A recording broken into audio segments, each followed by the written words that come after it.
அருமையான தேவ பிள்ளைகளே, இயேசு நம்மோடு இந்த நிகழ்ச்சியினூடாக உங்களை சந்திப்பதில் மிக்க மகிழ்ச்சி அடைகிறேன். இந்த நாட்களில் தேவனுடைய ஆலயத்திலே தங்கி இருந்து 21 நாள் ஜெபத்தை நாங்கள் நடத்தி கொண்டிருக்கிறோம். இந்த நாளிலே 6வது நாளிலே உங்களை சந்திப்பதிலே மிக்க மகிழ்ச்சி. அருமையான தேவ பிள்ளைகளே, இன்றைக்கு வேதத்தில் அநேக காரியங்களை நாம் தியானிக்கிறோம். ஆனால் யோனாவின் புத்தகத்தில் நிவினேக்கு தேவன் இறங்கினார் என்ற அந்த வசனத்தை வைத்து உங்களோட சில காரியங்களை நான் பேச போகிறேன். அங்கே யோனாவின் புத்தகத்தில் 4ஆம் அதிகாரத்தில் 11வது வசனம் சொல்லுது, வலது கைக்கும் இடது கைக்கும் வித்தியாசம் அறியாத 120,000 பேருக்கும் அதிகமான மனுஷரும் அநேக மிருக ஜீவன்களும் இருக்க மகா நகரமாகிய நிவினேக்காக நான் பரிதவிக்காமல் இருப்பேன் என்று கர்த்தர் சொல்லுகிறார் என்று. அருமையான தேவ பிள்ளையே, நிவினேயினுடைய பாவங்கள் கொடூரங்கள் தேவ சமூகத்தில் எட்டிட்டு, அப்பொழுதுதான் ஆண்டவர் கோபம் கொண்டு நிவினேயை அழித்து விட வேண்டும் என்று முடிவெடுத்து அழிப்பதற்கு முன்பாக யோனாவை அழைத்து அதை போய் சொல்லு என்று சொல்லுகிறார். யோனாவின் கதை உங்களுக்கு தெரியும். ஆனால் யோனாவை சொல்லுகிற போது என்ன நடக்கிறது? அந்த ஜனங்கள் 40 நாளில் நிவினேயை கவிழ்க்கப்படும் என்ற போது கேட்டவர்கள் தட்டுடுத்தி உபவாசித்து தேவ சமூகத்தில் அமர்ந்தார்கள்.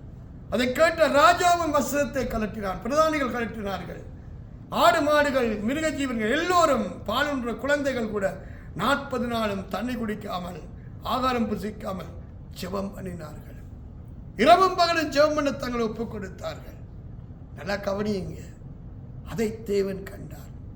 நிவினேக்கு இறங்கின தேவன் எங்களுக்கு இறங்க மாட்டாரோ என்று சொல்லுகிற பிள்ளையே, நிவினே ஜனங்களைப் போல தாழ்த்தி மனம் திரும்பி தேவ சமூகத்தில் குடியாமல் புசியாமல் அமருகிற போது அப்பா இறங்குவார். தேவன் உங்களை இறங்கி உங்கள் வாழ்க்கையில அற்புதங்களை அதிசயங்களை காண பண்ணுவார். இந்த நாட்களில் 21 நாள் ஜெபத்திலே நாம் இருக்கிறோம். 21 நாள் தேவ சமூகத்தில் அநேக காரியங்களுக்காக மன்றாடி ஜெபிக்கிறோம். அநேக பிள்ளைகள் உபவாசத்தோடு, அநேக பிள்ளைகள் ஒருவேளை ஆகாரத்தோடு தேவ சமூகத்தில் காத்து ஜெபிக்கிறார்கள். ஏன் தெரியுமா? நம்முடைய கிரியைகளை தேவன் காண வேண்டும். நமக்கு விசுவாசம் இருக்கிறது உண்மைதான், ஆனால் கிரியை இல்லாத விசுவாசம் செத்தது. இன்றைக்கு அநேகருடைய வாழ்க்கையில போராட்டங்கள், நெருக்கங்கள், கண்ணீர்கள், தரித்திரம், வியாதி, விடுதலை இல்லை, சமாதானம் இல்லை, சாணர முளம் சறுக்கிற வாழ்க்கை. ஏனென்றால் தேவனை விசுவாசிக்கிறாங்க, விசுவாசத்தின் கிரிகைகள் வெளிப்படவில்லை. அருமையான தேவ பிள்ளையே, நிவினே ஜனங்கள் பொல்லாதவர்கள் தான், கொடியவர்கள் தான்.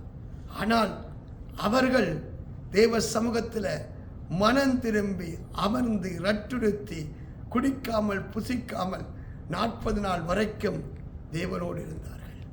அதை ஆண்டவர் பார்த்தார். அப்போதுதான் தேவன் நிவினேயை அழிக்காமல் மனம் திரும்பினார். அருமையான தேவ பிள்ளையே, உங்கள் வாழ்க்கையில் சூழ்நிலைகள் மாற வேண்டுமா? உங்கள் வாழ்க்கையில் போராட்டங்கள் விலக வேண்டுமா? உங்கள் வாழ்க்கையில் தடைப்பட்டு போன ஆசீர்வாதங்கள், மேன்மைகள் வெளிப்பட வேண்டுமா? இந்த நாளில் தேவ சமூகத்தில் என்று சொல்லுகிறேன், நீங்கள் உங்களை ஒருத்து தேவ சமூகத்தில் அமர்ந்து உபவாசம் பண்ணி செபியுங்கள். கர்த்தர் புதிய ஆண்டுக்குள் போகிறதுக்கு முன்பாகவே உங்கள் சூழ்நிலைகளை மாற்றுவார். உங்கள் நெருக்கங்கள், போராட்டங்களில் விடுதலை ஆக்குவார். இப்ப இருக்கிற பாட்டோட, வேதனையோட, வியாதியோட இந்த 2025 நீங்க கடந்து போகக்கூடாது. முன்பாகவே தேவனிடத்தில் உத்தரவாதத்தை பெற்று, விடுதலையை பெற்று, ஆசீர்வாதத்தை, மேன்மையை பெற்று கடந்து செல்லுங்கள்.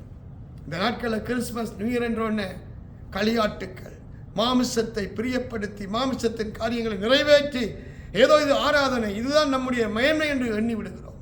இல்லை, நம்மை ஒடுக்கி தேவ சமூகத்தில் அமர்ந்திருந்து நாம் இப்படிய பாவங்களை, மீறுதல்களை அறிக்கை செய்து தேவனோடு ஒப்புரவாக வேண்டும். புதிய ஆண்டுக்குள்ளே போகிற போது வருஷங்கள், நாட்கள் மாறலாம். ஆனால் நாம் மனம் மாறாமல், நாம் தேவ சமூகத்திலே நம்மை அமர பண்ணாமல் வாழ்க்கை மாறாது. அருமையான தேவ பிள்ளையே, தேவனுடைய வசனத்தை வைத்து சொல்லுகிறேன், நீங்கள் இப்படியே கடந்து போகிற போது வாழ்க்கையில் எந்த மேன்மைகளும் வராது. அதனால தான் தேவ சமூகத்தில் உபவாசியுங்க, நாளை நியமியுங்கள், தேவ சமூகத்தில் ஓடிப்போங்கள், தேவ சமூகத்தில் அமர்ந்திருந்து எல்லா காரியங்களும் தேவ சமூகத்தில் இறக்கி வைத்து ஜெபம் பண்ணுங்கள். புதிய ஆண்டுக்குள்ளே கடந்து போகிற போது தேவ ஆவியானவர் உங்களை நடத்துவார். தேவ பிரசன்னம் உங்களை காத்துக்கொள்ளும். தடைப்பட்டு போன ஆசீர்வாதத்தின் ஊற்றுக்கள் திறக்கும், பூட்டப்பட்ட கதவுகள் திறக்கும். நினையாத மேன்மைகள் வந்து உங்கள் வாழ்க்கையிலே நிரப்பும். அதனால தான் சொல்கிறேன், நான் உங்களுக்காக ஜெபம் பண்ணட்டுமா? தகப்பனே, இந்த நாளிலுமாய் இந்த நிவினேக்கு இறங்கின தேவன், நிவினே ஜனங்கள் எப்படியாய் உம்முடைய சமூகத்தில் தங்களை அடக்கி ஒடுக்கி கீழ்ப்படுத்தி அமர்ந்தார்களோ அதே போல கர்த்தாவே, இந்த நாட்களில் இருக்கிற நெருக்கங்கள், போராட்டங்கள், நிந்தைகள், அவமானங்கள் மீண்டு இந்த பிள்ளைகள் எழும்பத்தக்கதாய் உம்முடைய சமூகத்தில் தங்களுடைய பாவங்களை எல்லாம் அறிக்கை செய்து, ஆண்டவரே உம்முடைய பரிசுத்த இரத்தத்தினால் கழுவப்பட்ட நிச்சயத்தோடு ஆண்டவரே உம்முடைய ஆவி நிறைவை பெற்றுக்கொள்ளத்தக்கதாய் இந்த நாட்களில் ஞானமுள்ள மனக்கண்களை கொடுப்பீராக. ஆண்டவரே, பாவத்தின் சம்பளம் மரணம் என்று சொன்னீங்க, பாவம் செய்கிற ஆத்துமா சாகவே சாகும் என்று சொன்னீங்க. இந்த பாவ சாபங்கள் நீங்க வேண்டுமானால் ஒரே வழிதான் அப்பா, உம்மிடத்திலே உபவாசித்து ரட்டுடுத்தி ஆண்டவரே உம்மையே நோக்கி பார்க்கிற போது நீர் உருக்கமும் இரக்கமும் நீடிய சாந்தமும் கிருபையும் உள்ள தேவன். ஒருவேளை நீர் இறங்கி எங்களை கடாட்சி தருளுவீர் ஆண்டவரே.